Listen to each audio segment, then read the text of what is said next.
So these are the ingredients to my Olive Garden zuppa Toscana soup. We're going to need 1 pound of Italian sausage.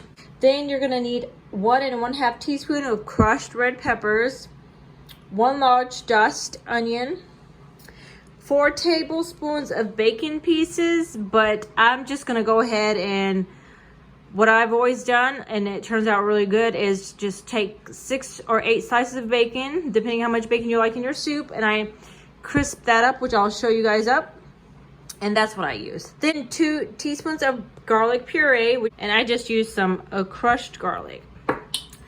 Then 10 cups of water, and then 5 cubes of the chicken bouillon, which is chicken seasoning. And you're gonna need 1 cup of heavy cream, and I get the Great Value heavy whipping cream. Then 3 potatoes. Of course, all of these ingredients, especially this right here, I'm actually gonna do 5 potatoes.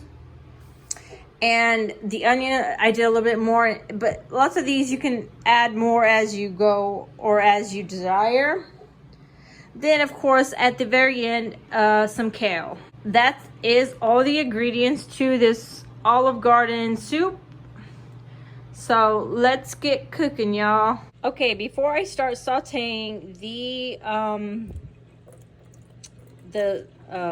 Italian sausage and peppers, I'm gonna put my potatoes in here to soak like the entire time, because the potatoes you add towards the end, and you do add them with the skin. So I want to, you know, I want them to be very well cleaned without scraping off, you know, the actual skin of the potatoes, because this potatoes, you will not peel them, you will just slice them. But I'll show you guys once I get to that part. Just browning it, cooking it up, which Italian sausage, it cooks up rather quickly. And then I will set this aside to drain. I'll show you guys how I do that. I'm gonna put it to drain in that right there, so most of the fat will drain out, because I will be incorporating other fat. But so as you can see, the little seeds, the little peppers are in there, pepper seeds, or red, the crushed red pepper is all throughout. And we'll move on to the next. Okay, so now my pot is empty, and I transferred everything over to here for it to drain, and it's going to take a good while to drain. It's still hot, and I'll let it drain for about 5 to 10 minutes here, and then I'll transfer the entire bowl and draining system into the refrigerator while I continue to make. I'm gonna kind of wipe this down with a napkin to get the rest of the grease off. I'm gonna saute the bacon till I get it really, I wanna crisp this bacon up.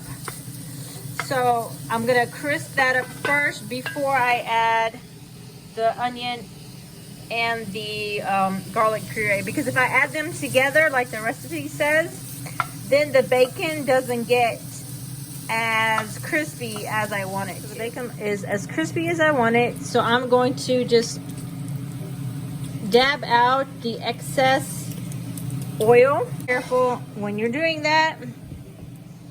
As you can see, I've already kind of burned the bottom of the pan, but hey, that makes for some good stuff. Gives the soup some char taste.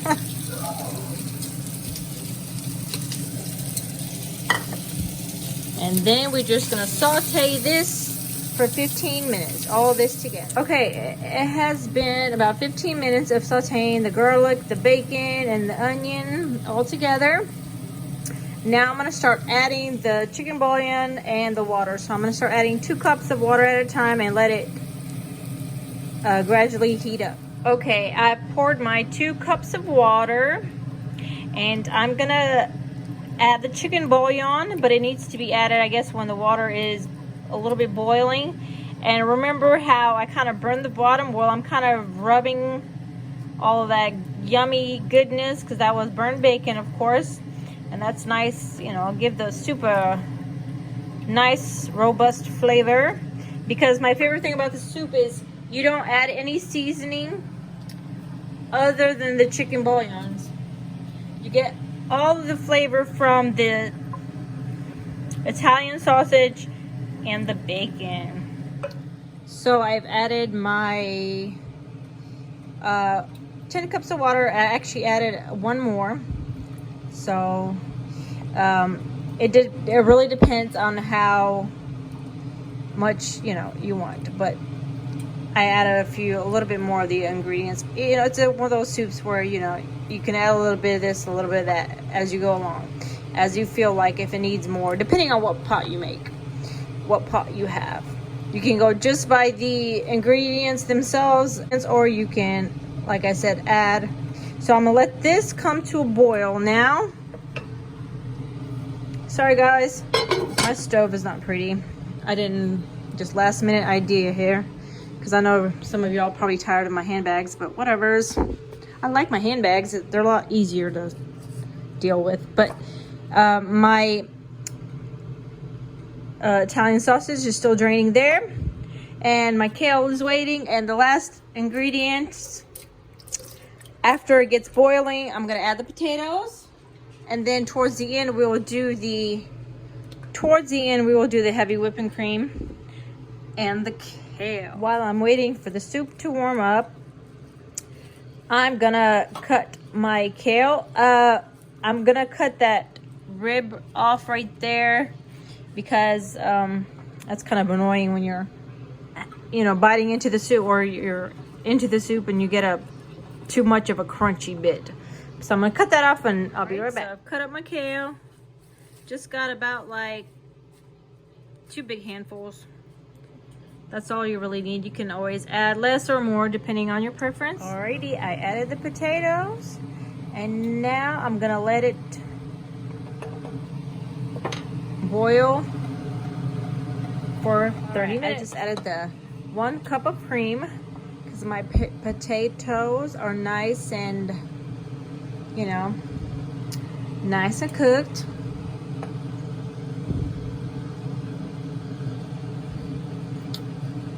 Right.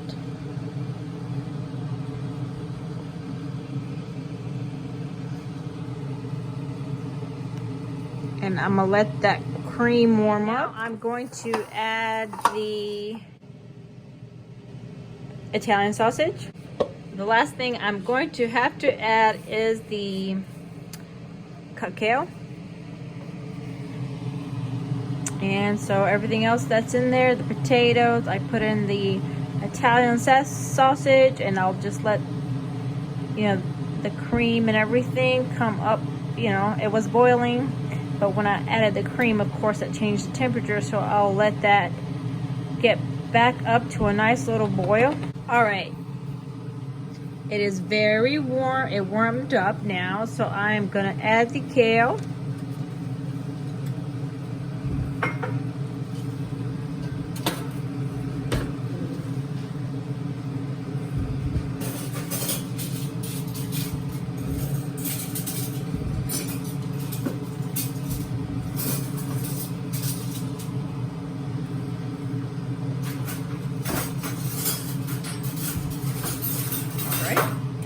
And just mix that through.